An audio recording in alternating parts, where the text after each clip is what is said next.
Trail logistics. Yep, I'd give you a business card, but I've had too much interest. Good to hear. Good to hear. You can take one of our patches, though. All right. So this looks like what I have in my pack. And I have a couple of the mountain house and whatnot. But this looks like what I wish I would have done. All the hard work and dehydrating and vacuum sealing. So what's the spiel? So the spiel is we do all the logistical support for the individual. They tell us what trail they want to hike, and we sit down and chat with them about how they want to hike it, where they want to go, what they want to see, all that stuff, and we create a logistical plan for their entire hike. Then we provide them with all the food for that hike. If they get sick and tired of said food at some point, great, we'll take it out and we'll replace it with something that you want. There's no point sending you food that you do not want.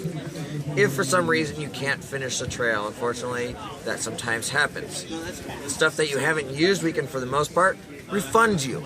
There's a safety net. And everybody is afraid of doing the system on their own because they have to rely on their friends, their relatives, their neighbors, and they aren't very reliable.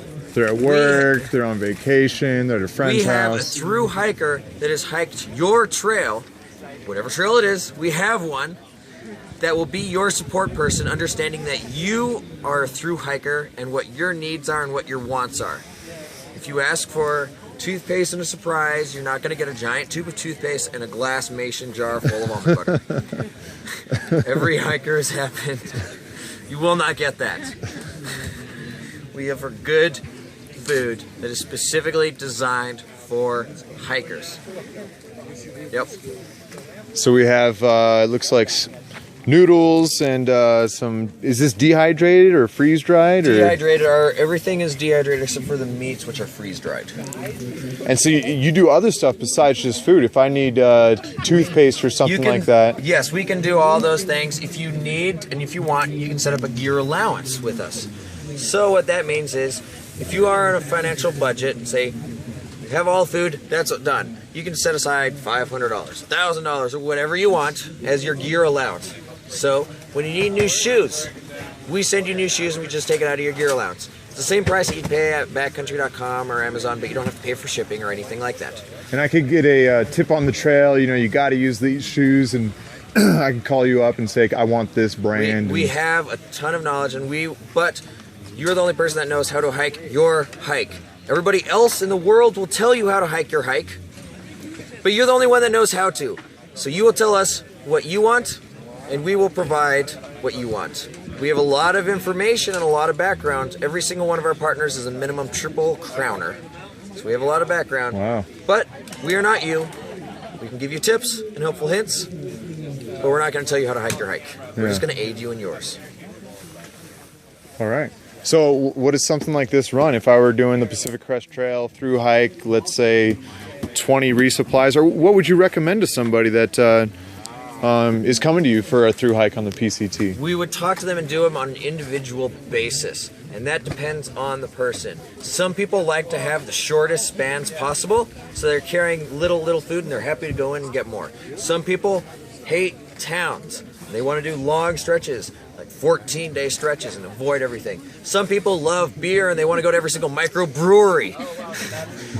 We can help you with that and send you to those places. Some people want to go to all the little trail angels and the independent hostels, and we can make sure that those are your places. Okay, so in terms of logistics, I mean, you'll do everything. You'll say these towns are where you want to go. You want a hostel there, we'll book it for you. Well, let us right know now, what we're day not you'll going to be be booking. In the future, we would like to be able to do that. We want to work hand in hand with the trail angels and the hostels. Right. We want to be able to give them kickbacks also. Every single time we send one of our care packages to one of them, we'll give them a kickback. They help promote our business. We help them. Yeah. It's a win-win, and we're helping the trail. Yeah.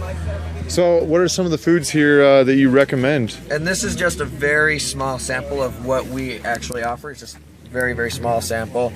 We have pad thai, we have coconut lemon tuna, we have a pistachio pesto turkey pasta, we have a teriyaki beef, there's a white cheese sauce with tuna casserole, if you will. Pistachio couscous with chicken and craisins. We had a shepherd's pie here.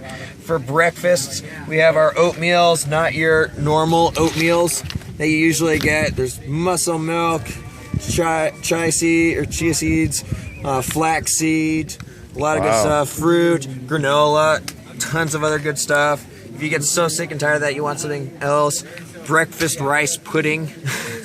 A lot of other options. This is just a small selection. And this is all just add water and heat. Yes, and some of it is. This is a no-cook meal. Okay. And we can deal with gluten-free. We can do no-cook. We can do vegetarian. We can work with the individual. That's a no-cook meal. That is a no-cook meal, and no-cook can be delicious. It is true. So what are we all having here? So that is going to be couscous, pistachios, chicken, craisins, tons of vegetables. There's going to be onions. There's going to be garlic, a pinch of sea salt, pinch of pepper, chia seeds, flax seeds, and two tablespoons of coconut oil. But how much you have to add water to these? Well, yes, you have to add water. Okay, that's fine. You know, that's what I'm saying. But not break out the stove. But you don't need to break out the stove. Right. And apparently you guys will do...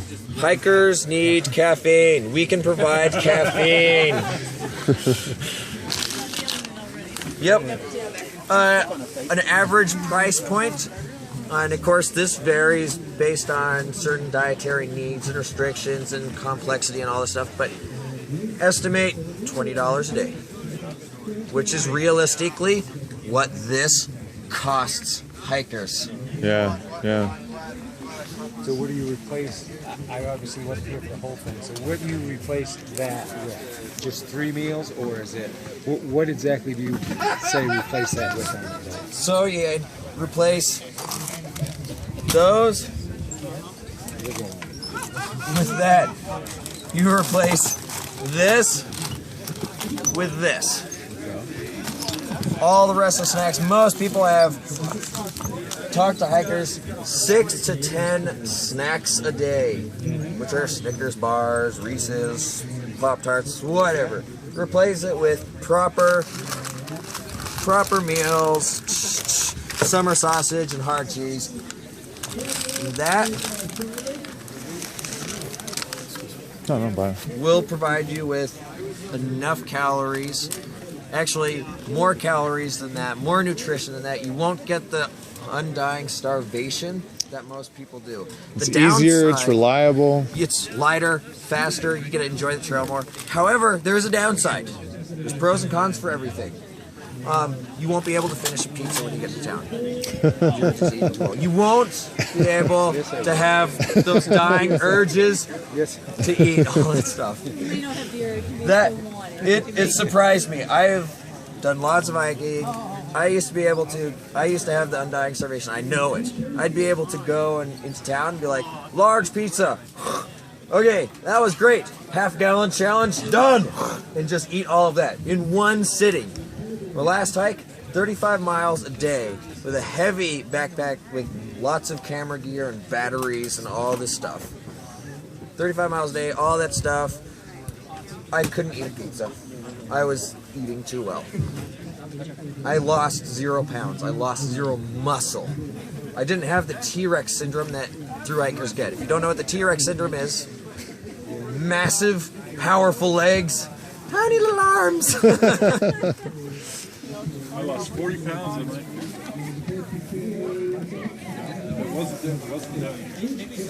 And the thing is, with this, people can still lose weight, but you will be losing fat. If you don't have fat, you won't be losing muscles. But if you eat this, your body's going to be eating itself, because there's a lot going on internally. With all those spikes and crashes every single day, multiple times, your body's trying to equalize. Your pancreas is creating way too much insulin, and then it's creating not enough, and all that stuff is happening while you're trying to hike a marathon every bloody day for months and months and months. Don't do that to your body. Just eat properly. for pretty much the same price.